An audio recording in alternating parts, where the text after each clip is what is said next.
Back in July 2017, I visited Pueblo, Colorado and took a quick visit to the Pueblo Railroad Museum. It is located at Pueblo Union Depot near the BNSF and UP yards. Probably the most iconic piece of their collection is BNSF number 2912. This 2900 class 484 steam locomotive was built in 1944 and came to the museum when it was retired in 1959. Its smokestack can be lowered and raised. I was able to go inside the cab of this oil-burning engine, and even stick my camera inside the firebox. And the bell was still attached by a cord, which I rang. No.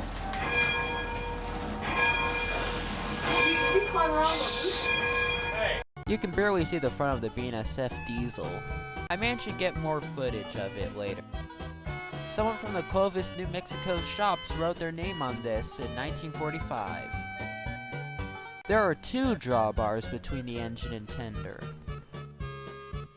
One of the drive wheels said Baldwin on it. This was how 2912 looked in 1992 with its running boards.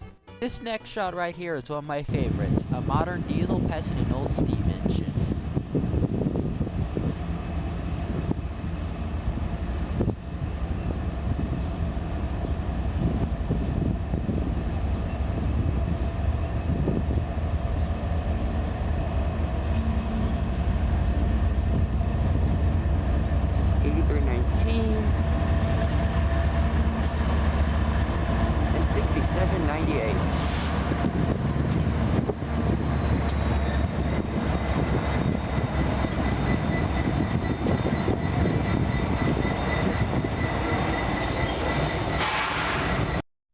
I find it odd that 2912 was parked away from the rest of the equipment. Why not park it where that white boxcar is? Or was it a set of crossing lights on a pole by itself, all of which are made by Harman Electronics? I bet they would have been on if the museum was occupied by volunteers. The other major locomotive on display is the U.S. Department of Transportation number 001, a U-30C. It was built in 1971 for the Department of Transportation and spent most of its working life at the testing center near Pueblo, Colorado. The testing center I am referring to is the Transportation Technology Center. It's where a lot of trains in the United States get tested. The headlight glass even has a General Electric logo on it. And these here are the marker lights. The white indicates that it would have been an extra train.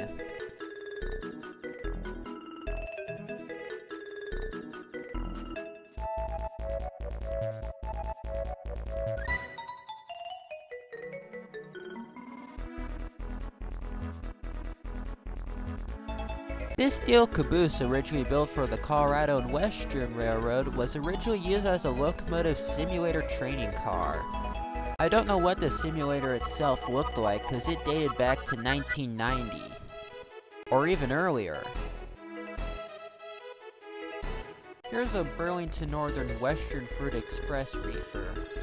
The name Western Fruit Express dates back to the Northern Pacific days.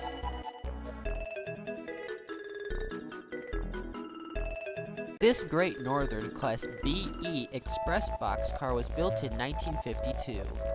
It was designed to work with passenger trains.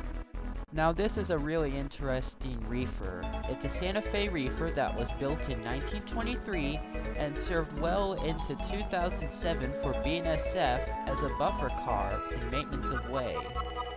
When it was retired, it was probably the oldest freight car left in service in America. Number 2278R has really worn paint, and it's a steel caboose. Colorado and Wyoming, caboose number 3 was built on the frame of a steam locomotive tender. This car still has its Amtrak Phase 1 paint, so it probably hasn't been repainted since the 70s. You can see a little bit of the inverted arrow under the white. This one Pullman sleeper was sitting on a freight car truck with its passenger car axles resting in front of it.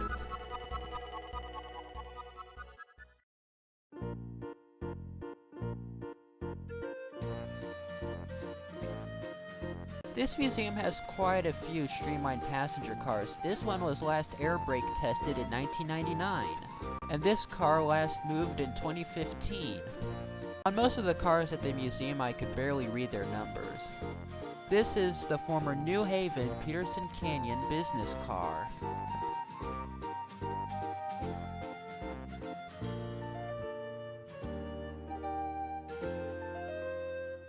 It had this sticker for the American Association of Private Railroad Car Owners.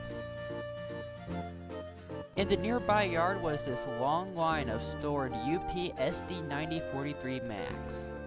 They were most likely sold to Norfolk Southern and converted to SD70 ACUs.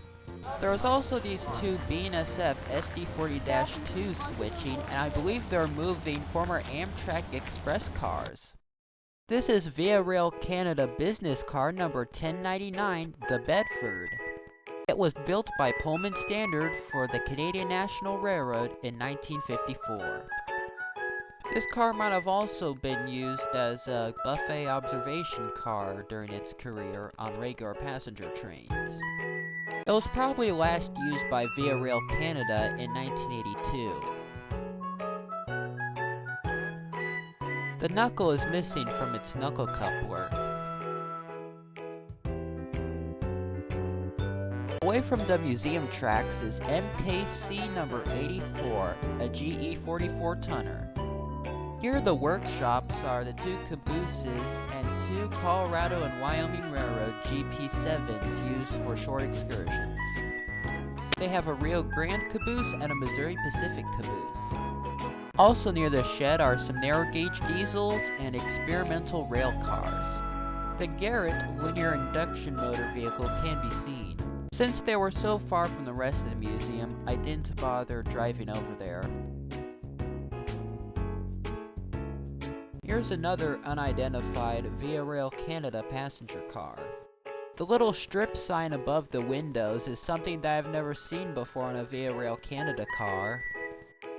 Another thing that's unusual about this car is that it's an ex-Amtrak car too.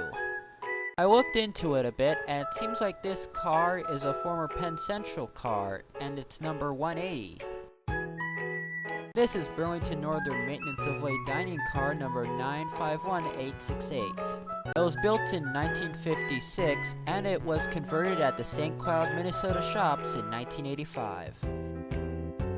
It is paired with kitchen car 951864. I didn't take any clear pictures of it. Burlington Northern number 951859 is a former CB&Q 40-foot boxcar that was used as a maintenance of way tool car.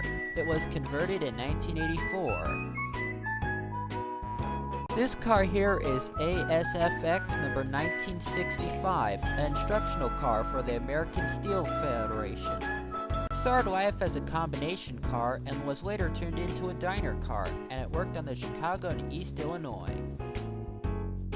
This car number G20 looks to be like a former CB&Q or Chicago Northwestern car. It was probably last used as a test car as well. There was also this little speeder trailer with an outhouse on it.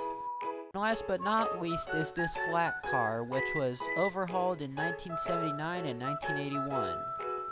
It seems to be a Colorado and Wyoming car. Well, that does it for the Pueblo Railroad Museum, but that wasn't the only place I went to on my trip in 2017. I also stopped by Alamosa, Colorado, as well as visited the Durango and Silverton Narrow Gauge Railroad. Stay tuned and subscribe so you don't miss those videos.